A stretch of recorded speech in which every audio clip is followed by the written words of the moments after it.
สบายดีมื้อนี้มหัศจรรย์สมุนไพรที่นำเสนอผลของการทดลองโดยมหัศจรรย์น้ำมหัศจรรย์นี่เนาะจะสลายนิ้วเนาะจะเป็นการทดลองที่ว่าสลายคราบหินปูน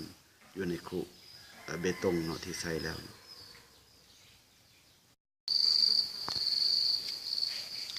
สบายดีท่านผู้ชมเคารพนี่คือการ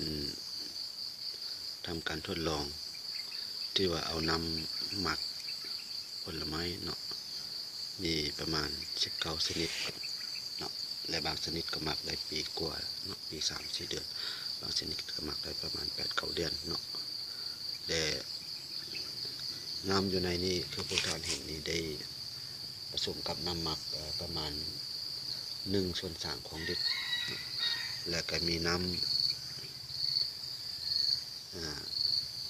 ธรรมดานี่ประมาณเกือบ3 ลิตรเนาะผสมเข้านำกันแล้วเอามาทอกใส่คุที่ว่าใส่ตักเบตงเนาะในการก่อสร้างเนาะคือเอาไปเทใส่เสาหรือว่าเทคานเนาะและคราบของเบตงเนาะที่ว่าติดอยู่ในคุนี่เนาะที่ว่าล้างกระบอกออกเนาะที่ไหนกระบอกแล้วค่อยได้ทำการทดลองว่าคือน้ำหมักเนาะนี่มีความสามารถในการสลายธาตุหินปูนต่างๆได้แห่งสำใดเนาะนี่น้ำตัวนี้เป็นน้ำผสมถือว่า1/3ของลิตรต่อน้ำมันประมาณ2 ลิตรครึ่งเนาะเกือบ3 ลิตรนี่แหละและ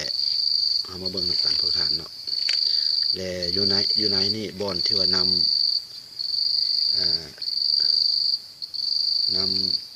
หมักนี่เนาะท่วมนะพวกท่านเห็นเนาะมันจะกัดเบตงอยู่ในคูพวกท่านเห็นขาวๆนั่นนะพวกท่านเห็นเนาะมันจะกัดเนาะจะกัดเบตงออกเนาะจะกัดเบตงออกจากคูเนาะมันจะเห็นขาวๆคือพวกท่านสังเกตเห็นเนาะมันจะเห็นขาวๆแต่มือนี้เป็นมือที่2เนาะที่ว่าเอาน้ำหมักผสมกับน้ำทอกใส่คูนี่ไว้เนาะมือนี้เป็นมือที่2มันก็สามารถกัดเบตงออกจากคูได้แล้วพวกท่านเห็นเนาะจากขาวๆตัวยังบ่ออกหมดเถอะเนาะพวกท่านเห็นเนาะอยู่ในนี้เราจนลงมือหดพื้นของมันก็ยังขาวอยู่พวกท่านเนาะยังหดขาวอยู่นะลงหดพื้นมันก็ยังขาวอยู่และแสดงว่าน้ำหมักนี่เนาะเพิ่งว่าผสมน้ำมันก็ยังศักดิ์สิทธิ์อยู่เนาะมันก็สามารถสลายบรรดาธาตุหินปูนต่างๆอยู่บ่ว่าอยู่ในร่างกายของคนเฮาหรือว่าอยู่ในคราบที่ติดอยู่ในกับวัตถุต่างๆเนาะอันนี้ก็เป็นสิ่งหนึ่งที่ว่าความแห้งของน้ำหมักนี่สามารถสลายบรรดาธาตุหินปูนต่างๆเนาะอยู่ในร่างกายของเรา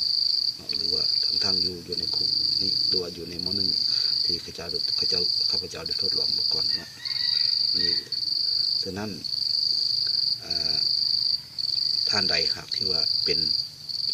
นิ้วหมดไขหลังพระท่านเนาะเขาก็บ่จำเป็นที่จะไปผ่าตัดเนาะเขาจะใส่น้ำหมักนี้กินเนาะก็จะสามารถจะสลายได้และบางท่านก็สิถามว่าโดนปานใดเนาะมันจึงสามารถสลายนิ้วหมดเนาะคืออยู่ในคุนี่เนาะ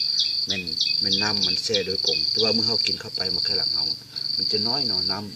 ำหมักนี้มันจะน้อยฉะนั้นต้องใช้เวลาน้อยพวกท่านบ่มาว่ามัน2 วัน 3 วันนี่สิมีเหตุผลคืออยู่ในคุนี่บ่นี่มันกระบอกจังซั่นเพราะว่ามาไขหลังของเขามันจะแตกเนาะน้ำหมักเขาที่กินเข้าไปมันจ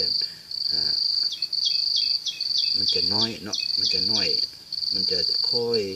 อยสลายนิ้วในกระหลังเขาเนาะอันนี้เป็นข้าพเจ้าได้ทดลองที่ว่า3 การทดลองแล้วเนาะคือการทดลองที่1เป็นครั้งแรกที่เอาไข่แช่ใส่เนาะ3 มื้อเปลือกไข่ก็จะเปื่อยหมดเนาะคือครั้งที่2การทดลองที่ว่าใส่สมุนไพร9 ชนิดเนาะแต่ว่าสมุนไพรก็บ่สามารถสลายหินปูนในมื้อนึงมีแต่น้ำหมักนี่แหละเนาะที่ว่าข้าพเจ้าแช่ใส่ตื่นเช้ามาก็หายออกหมดเนาะตัวนี้เป็นการทดลองครั้งที่3ที่ว่าทดลองเบิ่งว่าน้ำหมักสิสลายนิ้ว บรรดาคราบหินปูนต่างๆบนเนาะนี่มันหินปูนที่ติดอยู่ในคุการก่อสร้างเนาะทุกท่านเห็นเนาะคือว่าน้ำมันท่วมฮอดบันไดเท่ามันจะกัดฮอดบนนั้นเนาะทุกท่านเห็นเนาะนี่เบิ่งจนฮอดพื้นมันทุกท่านเห็นเนาะอันนี้ก็เป็นสิ่งหนึ่งที่ว่าน้ำหมักนี่ช่วย